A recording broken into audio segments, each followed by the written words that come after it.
On the way to her family reunion, the road stretched out under the afternoon sun, shimmering with a heat that clung to the windshield. The kids in the back seat were trading jokes, one half watching a cartoon on the iPad, the other poking fun at a bag of chips that had exploded during the drive. Everything felt normal enough. The plan was simple.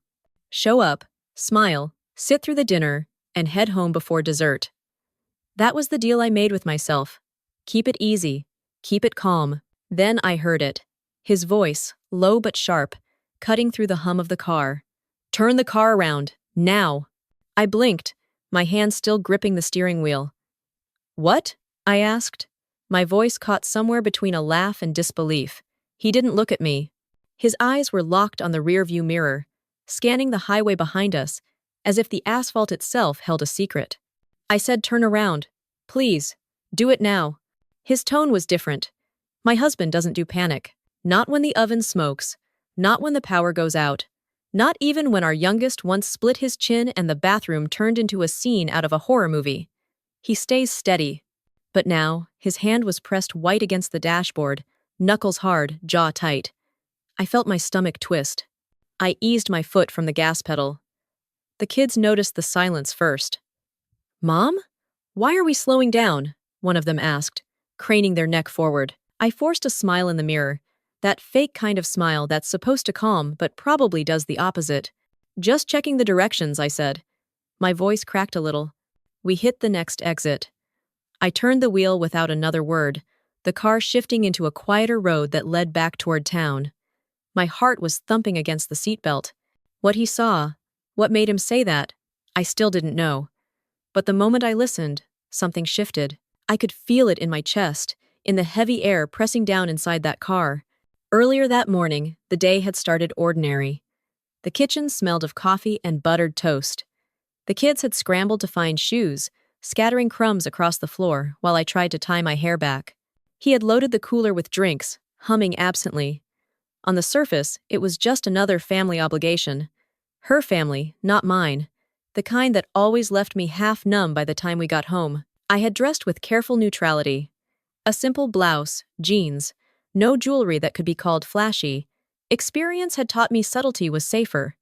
Her family had a way of turning anything into ammunition. Too casual meant I wasn't trying. Too formal meant I was showing off. Either way, I was wrong. So I stuck to the middle, invisible if I could manage it. He noticed.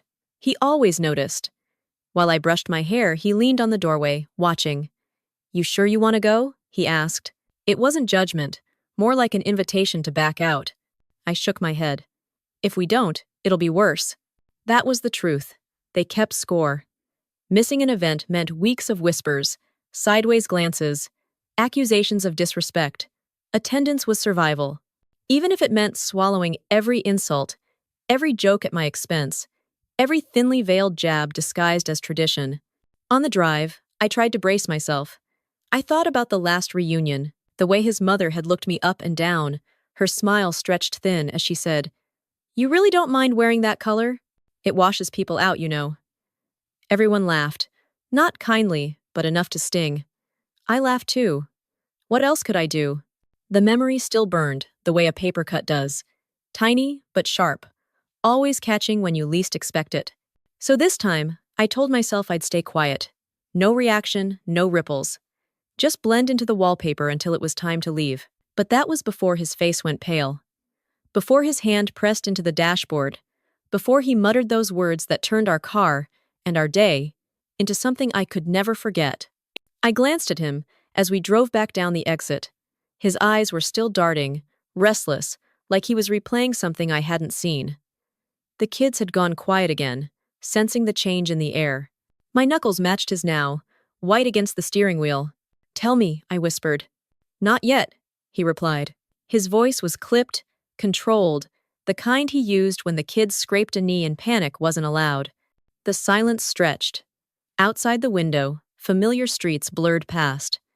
We were heading away from the reunion, away from the carefully planned gathering with food and speeches and polite smiles. Away from what was supposed to be safe. I didn't know then what was waiting at that house. I didn't know what would have happened if I hadn't listened, but the truth was already unfolding, somewhere just behind us, like a shadow on the highway we had just left. And that choice, that one moment of trust, would save us all. The silence in the car was heavier than the summer heat pressing against the windows. Even the kids seemed to sense it. They had stopped bickering about snacks and cartoons, choosing instead to stare out the window, waiting for some clue about why we had turned around. I gripped the steering wheel tighter, watching the road bend back toward town. My husband still had that faraway look in his eyes, as though he was seeing more than what was in front of us. "What did you see?" I asked again, softer this time. My voice barely carried above the hum of the tires on asphalt. He didn't answer right away. His chest rose and fell, steady but tight, and his fingers tapped against his leg like a metronome. Finally, he said, "I don't want to say until we're safe." "Oh, safe." The word stuck in my throat. This was supposed to be safe. A family reunion with grilled food and awkward small talk and cousins I barely knew. It was supposed to be predictable, even if unpleasant. My skin prickled. If he was using the word safe, then something was already wrong. I pulled into a gas station and parked near the side, where no one else was around. The kids groaned, thinking we had stopped for another errand, but I turned to face him. "Tell me," I said firmly. "We're not moving until you do." He leaned forward, resting his elbows on his knees, and for a moment I thought he was going to shut down completely. Then he rubbed his face and spoke low. "When we were on the highway, that black SUV kept following us. You saw it, right?" I shook my head. I had noticed cars, but nothing unusual. "They were too close," he continued. "Every lane we switched, they switched. Every turn signal, they mirrored.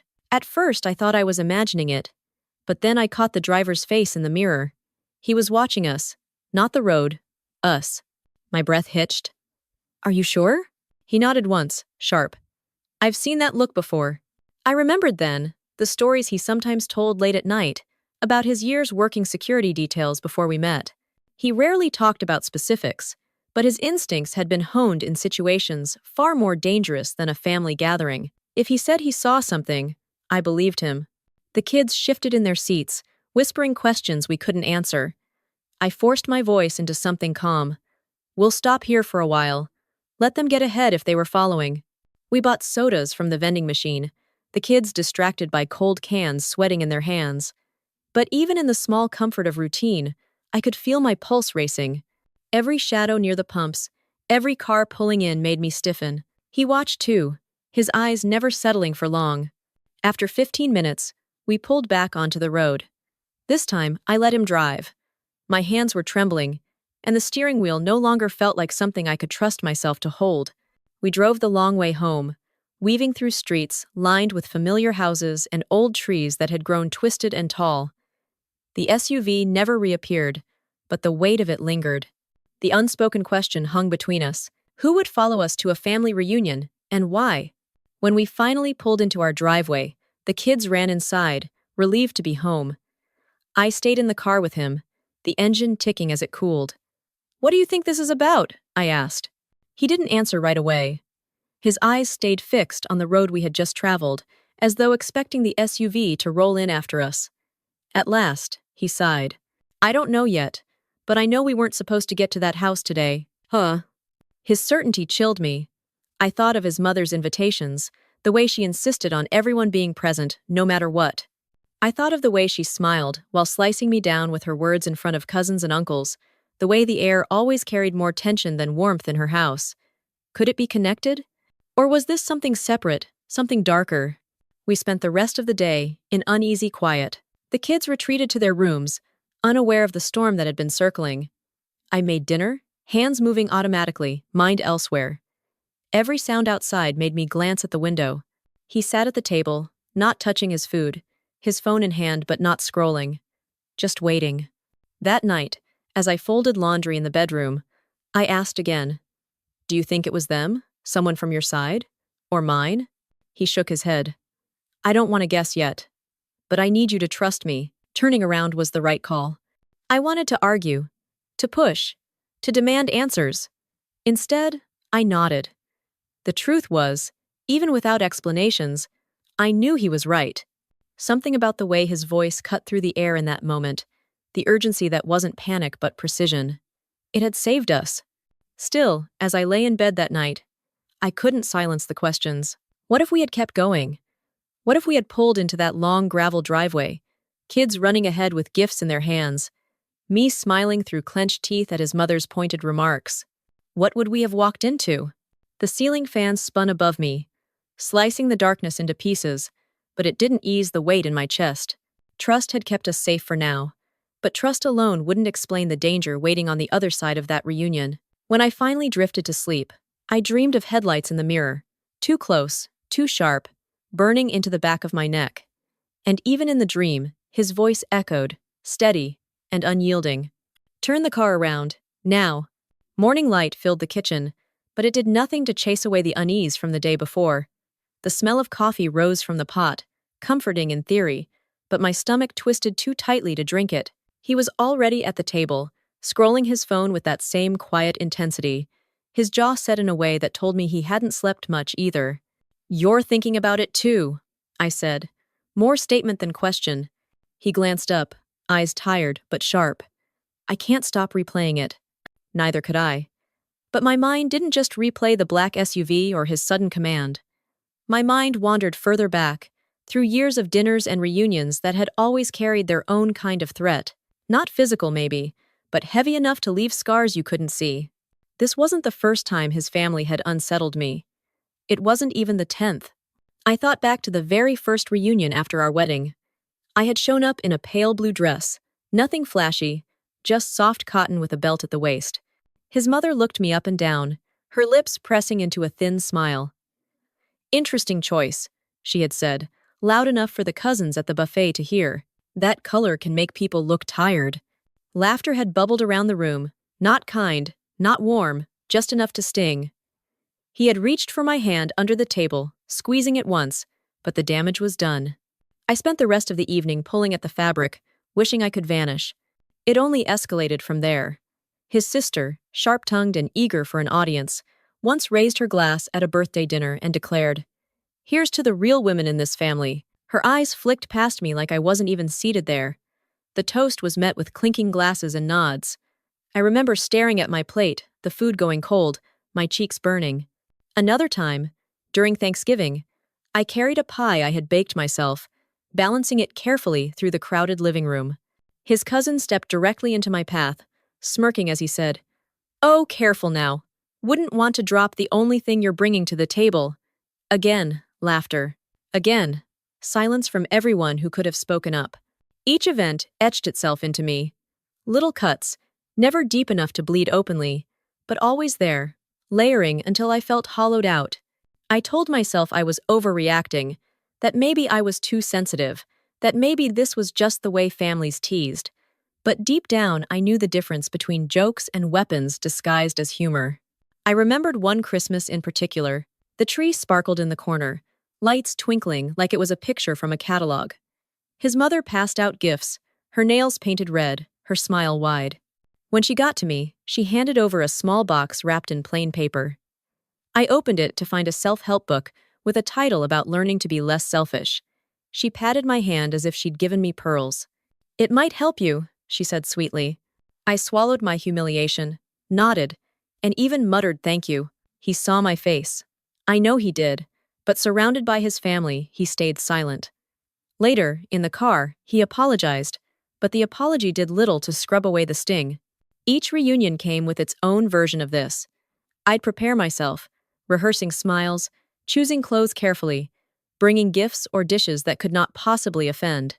Yet every time, they found a new way to remind me I was an outsider. And then there were the whispers, the conversations that stopped when I entered the room, the glances traded across tables, the subtle exclusion when they discussed plans for the next gathering as if I wasn't present. I used to ask him about it, ask if I was imagining things. He would hesitate, then admit, "They can be cruel. They always have been." Cruelty I could handle. What I couldn't handle was the way it seemed coordinated, as though the whole family had silently agreed to test me, to press against every seam until something split. The day before yesterday, when he muttered those words, "Turn the car around," it didn't feel random. It felt like the natural climax of years of something brewing beneath the surface. As I stood in the kitchen now, stirring my untouched coffee, I admitted aloud, It's never been normal with them. Never. I kept pretending it was just me, but it wasn't. He set his phone down. I know. That admission stung in its own way. Because if he knew, if he had always known, why had we kept going back? Why had we kept subjecting ourselves, and worse, our children, to that house, that family, those reunions that felt more like tests than celebrations? I thought about our kids, the way their little shoulders slumped after family events, the way they asked in the car if grandma liked them, if Aunt so-and-so was mad at them. I had brushed it off, telling them not to worry. But children see more than we think. They feel the undercurrent. They know when they're not welcome. And maybe yesterday had been the first time that undercurrent had broken the surface, not just emotional, but something sharper, darker. The SUV trailing us, the driver watching too closely, my husband's instincts snapping into focus. It was no longer just about unkind words or exclusion. Something else was happening, something I couldn't yet name. I sat across from him at the table, folding my hands to keep them steady. Do you think it's connected? I asked. His eyes narrowed. I don't know. But I know what I saw. And I know we weren't meant to arrive yesterday. The words hung in the air, heavy and final. I thought about every time I had swallowed humiliation, every time I had nodded along, laughed along, pretended it was fine. The way I had bent myself into smaller and smaller shapes to fit into their world. Yesterday was different. Yesterday, we didn't go along. We didn't arrive. And that one choice had split everything wide open. The coffee had gone cold, but I lifted the cup anyway, just to give my hands something to do. Then we need to be ready, I said. He nodded slowly. Yes, we do. In that moment, I realized the truth. Yesterday wasn't an isolated warning. It was the loudest echo of everything that had been building for years. And for the first time, I wasn't just bracing myself to endure. I was preparing to fight back. By the next afternoon, I was still rattled. The kids asked if we were going to the reunion again, if maybe it had just been postponed. I told them no, not today, maybe not ever. My husband and I exchanged a glance that confirmed we were thinking the same thing. Whatever we had dodged yesterday was not a mistake. It was deliberate. We decided to drive past the house, not to go in, but just to see. My chest tightened as soon as we turned onto the familiar road, lined with tall oaks that seemed to stretch forever. Every time we had driven down this lane before, I had felt the usual dread, the sense of preparing for another round of subtle insults. This time, the dread was heavier, sharper, almost metallic in my mouth. As we approached, he slowed the car, keeping a good distance. The driveway was still packed with cars, more than usual. A few I recognized, but several I did not. There were vehicles with tinted windows, parked at odd angles like they had been in a hurry. I leaned forward, peering through the windshield. Do you see that? He nodded. I told you. We stayed far back, engine low, just watching. People were standing near the porch, smoking, their body language too stiff for a family gathering. They weren't laughing or hugging or balancing paper plates. They were scanning, watching. One man lifted a phone to his ear, turning just enough for me to catch the sharp line of his jaw, the unblinking eyes that met ours for a second too long. My pulse hammered. They see us. Stay calm, my husband muttered, shifting the car into reverse. His voice was steady, but his hand tightened around the gear shift. We rolled back slowly, trying not to draw attention, but my whole body was vibrating. I wanted to tell him to floor it, to get us out of there, but I knew sudden movement would only make it worse. As the house receded from view, I finally exhaled. My hands were trembling against my thighs. That wasn't family, I whispered. No, he said, eyes locked on the mirror. That wasn't family. We didn't speak again until we were several miles away, pulling into a deserted park lot where the only company was a swing set swaying in the breeze. The kids had fallen asleep in the back, mercifully oblivious. He turned off the engine and sat in silence for a long time. Then he said, I've seen men like that before. Not at reunions, not at parties. On jobs. I stared at him. Jobs? What kind of jobs? He rubbed his forehead. Before we met, I worked a few private security details. Some legal, some less so. You learn to read people fast. Yesterday, when that SUV followed us, I recognized the same type. Today, outside the house, it was clearer. They weren't there for family, they were there for something else. His words sent a chill down my spine. I thought of his mother, her manipulative smile, the way she always insisted on control. Could she have been involved in something darker than cruelty at the dinner table? It sounded impossible, but then again, so did what we had just seen. Why would they be there? I asked. He shook his head. I don't know yet, but I know enough to say we shouldn't have gone. The realization hit me like a blow. If we had pulled into that driveway yesterday, with our kids bounding out of the car, we would have walked straight into whatever that was. And by the look on those men's faces, it wouldn't have ended with small talk and birthday cake. I shivered and wrapped my arms around myself. The air in the car felt heavy, suffocating. My husband reached over and touched my hand. His palm was warm, grounding me in the middle of the storm swirling in my head. We're not going back, he said firmly. Not until I know what's going on. I nodded, but my thoughts spiraled. Memories of years of subtle cruelty, of being excluded and mocked, twisted into something larger. Maybe all along I had mistaken their malice as petty family politics when it had been covering something far more sinister. Maybe their disdain for me had been a way to distract me, to keep me from asking questions. The kids stirred in the back, stretching and yawning.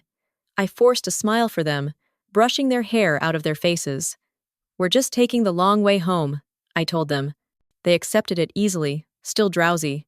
That night, after they were asleep, we sat on the porch in the dim light of a single bulb. Crickets chirped in the distance, but even that sound felt tense, too sharp in the silence. He leaned forward, elbows on his knees. I don't think it's safe for us to go to any more of their gatherings. Not until we figure this out. I swallowed hard. But they'll notice. They'll call. They'll come here. Then let them, he said. We're not walking into a trap. The word trap made my skin crawl. But deep down, I knew he was right. As the night air thickened around us, I thought back to the look in his eyes on the highway, the urgency, the unshakable certainty. For years, I had endured his family's cruelty in silence, telling myself it was better to endure than to fight. But now the game had changed. It wasn't just emotional anymore. It was physical. It was dangerous. The reunion was no longer just a stage for humiliation. It was a place we had narrowly escaped, and the thought of what might have happened if we hadn't listened to his warning kept me awake long into the night. For the first time in years, I wasn't just bracing myself for the next insult. I was preparing for war. The following days felt stretched thin, every hour heavy with suspicion. We didn't talk about the reunion openly in front of the kids, but it hovered between us like a storm cloud. Each ring of the phone, each knock at the door made my chest tighten. On the third day, his mother finally called. Her voice was syrupy, but underneath it I could hear steel. We missed you at the reunion, she said. Everyone noticed. It was disappointing. I forced politeness into my tone. Something came up. We couldn't make it. She paused, then asked, Is everything all right? The question sounded less like concern and more like surveillance. Yes, I said flatly. We're fine. When I hung up, I told him about the call. He nodded, unsurprised. They're checking if we know, he said quietly. That night, he pulled a laptop onto the kitchen table. The glow of the screen painted his face in hard light as he scrolled through public records, property documents, and news articles. He moved with a kind of precision I had never seen in him before, methodical and sharp. What are you looking for? I asked, sitting beside him. Connections, he murmured. Names. Anything that explains why those men were there. Hours slipped by. The house grew quiet, except for the ticking of the wall clock. Finally, he leaned back, rubbing his temples. Look at this. He turned the screen toward me. It was an article from 3 years ago.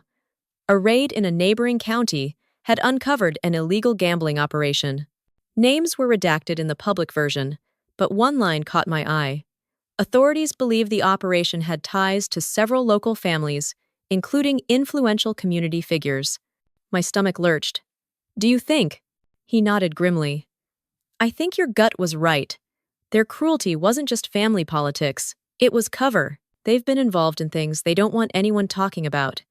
And yesterday, maybe we were about to walk into something they couldn't risk us seeing. The air seemed to thin around me. For years I had endured their mockery, their exclusion, telling myself it was just the way they were. But now, all those years of humiliation took on a darker shade. They hadn't just wanted me small, they had wanted me blind. "What do we do?" I whispered. "First, we protect the kids," he said. "No more visits, no more reunions. And second," he hesitated, then tapped the laptop. "We gather proof." The next few days became a blur of quiet investigation. He reached out to an old colleague from his security days, a man who owed him favors. Together, they combed through court filings, local reports, even social media posts. Patterns began to emerge: names that kept reappearing, properties that shifted ownership suspiciously often, photos of his cousins smiling beside men whose eyes were too cold for casual friendship. Meanwhile, I played my part. I answered the occasional call from his mother with feigned ignorance. I attended school meetings, grocery shopped, kept the surface of our life polished and ordinary. But underneath, I was storing every memory, every detail. The book gift, labeled selfish, the toast that excluded me, the way conversations hushed when I entered the room. They were not random insults, they were rehearsals for control. One evening, while the kids slept, he spread papers across the dining table. Bank statements, property transfers, notes scribbled in his careful handwriting. He looked up at me, his eyes steady. "This is bigger than us, but we can't ignore it anymore." The weight of it pressed into me. I thought of his mother's voice, sharp behind her sweet tone. I thought of the black SUV shadowing our car. I thought of the men outside the house, their posture stiff and deliberate. My fear hardened into something else: resolve. "Then we don't stay quiet," I said. "Not this time." He reached for my hand. His grip was firm, warm, alive. "Not this time," he echoed. The following weekend, we drove to a neighboring town under the pretense of a family outing. Instead, we met his colleague at a small cafe tucked behind a gas station. The man was older, with weathered skin and eyes that missed nothing. He listened as we laid everything out. When we finished, he leaned back and exhaled slowly. "You're right to be careful. I've seen this before. Families like that hide behind tradition and community. They use gatherings as shields. If you'd walked into that reunion, you might have been caught in something ugly, maybe worse." A chill swept through me. The word "worse" clung to my skin like frost. The man gave us advice, names of investigators who could be trusted, and warned us to move carefully. "If they suspect you're digging," he said, "they'll push back. Hard." That night, I lay awake staring at the ceiling, the hum of the fan slicing the silence. Every memory of their cruelty replayed in my mind, but now with sharper edges. I realized I had spent years trying to win approval from people who weren't just unkind, but dangerous. The rejection that had wounded me was, in a twisted way, protection. They had never let me in because they couldn't risk me seeing the truth. As dawn broke, I rolled over and looked at him. His eyes were open too. He whispered, "We keep going. We keep digging." I nodded. My fear hadn't disappeared, but it had transformed. It was no longer the fear of being humiliated at a dinner table. It was the fear of people who had secrets worth killing for. And that fear, paradoxically, gave me strength, because now I knew the truth. The family reunion hadn't just been another evening of mockery. It had been a trap, one we escaped because of a single whispered command in the car. And now, for the first time, I wasn't the outsider begging for acceptance. I was the witness they hadn't planned on. And I wasn't going to stay silent. The call came on a Tuesday evening, just as the sky was bruising purple and the kids were finishing homework at the kitchen table. My phone buzzed with a number I recognized all too well. His mother. For a moment, I considered letting it go to voicemail, but my husband gave a slight nod. "Answer." Her voice was honeyed but sharp. "We need to talk. Face to face. Too many questions are being asked about why you weren't at the reunion. People are starting to wonder." "Wonder about what?" I asked evenly. "About your loyalty. About whether you even want to be part of this family anymore." Ugh. The words landed heavy, but instead of stinging, they rang hollow. I had heard this tune before, but this time I wasn't just the daughter-in-law struggling to belong. I was someone holding secrets they didn't want exposed. I kept my voice steady. Maybe we should clear the air then. We agreed to meet at a diner off the highway, neutral ground. The next evening, we pulled into the parking lot, its neon sign flickering against the dusk. My stomach twisted, but my husband's hand found mine, anchoring me. Inside, his mother sat in a booth, her posture straight, her eyes cold, despite the smile she pasted on. She waved us over, as though this were a casual family dinner. But the tension clung to the air like thick smoke. "You've been avoiding us," she began. "We've been protecting our children," my husband said firmly. Her smile faltered. "Protecting them from what? From family? That's insulting. From danger." I interjected. My voice didn't shake. "We know what was happening at that house. We saw who was there." For the first time, her mask cracked. A flicker of panic crossed her face before she smoothed it over. "You're imagining things." "No," I said. "We're not. And if you think silence will protect you, it won't. We've been gathering proof." The table fell silent. The clatter of dishes and the hum of conversation from other diners felt miles away. Her eyes darted between us, searching for weakness. Finally, she leaned in. "You don't know what you're talking about. You don't understand the sacrifices that have been made for this family. Sometimes choices aren't pretty, but they're necessary." There it was. A confession cloaked in justification. My husband's jaw tightened. "Necessary doesn't make it right." She exhaled, a long, slow breath. "You've made a mistake by digging into this. Do you really think anyone will believe you over me?" Her arrogance used to crush me.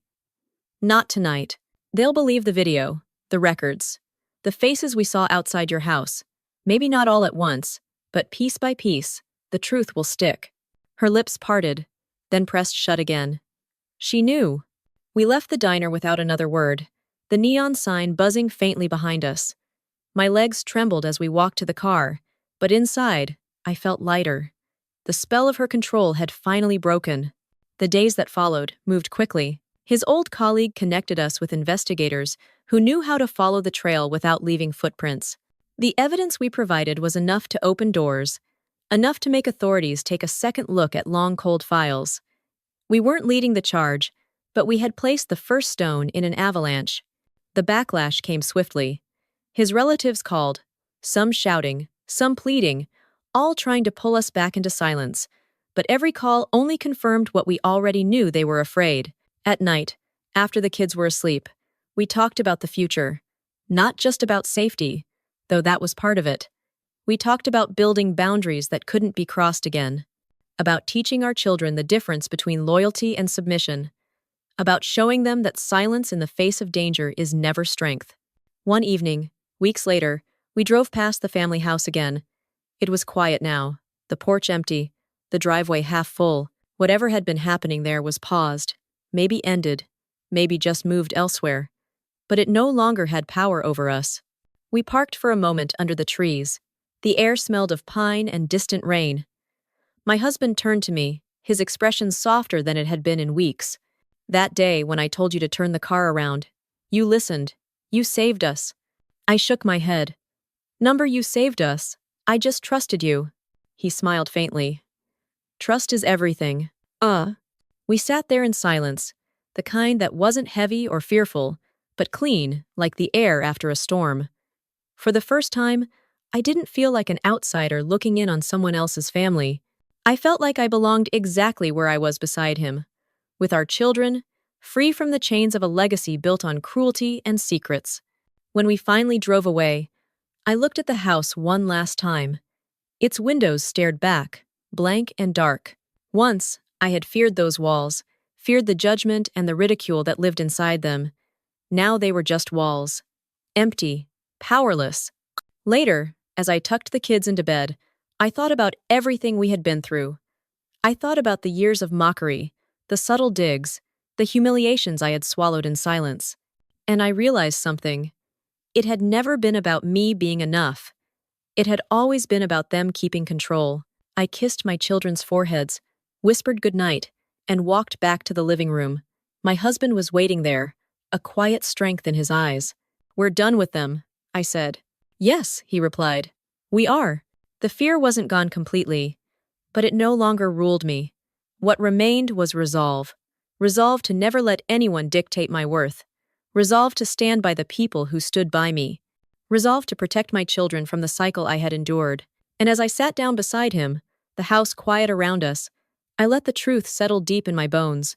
That single moment in the car, the muttered command, the choice to listen had changed everything.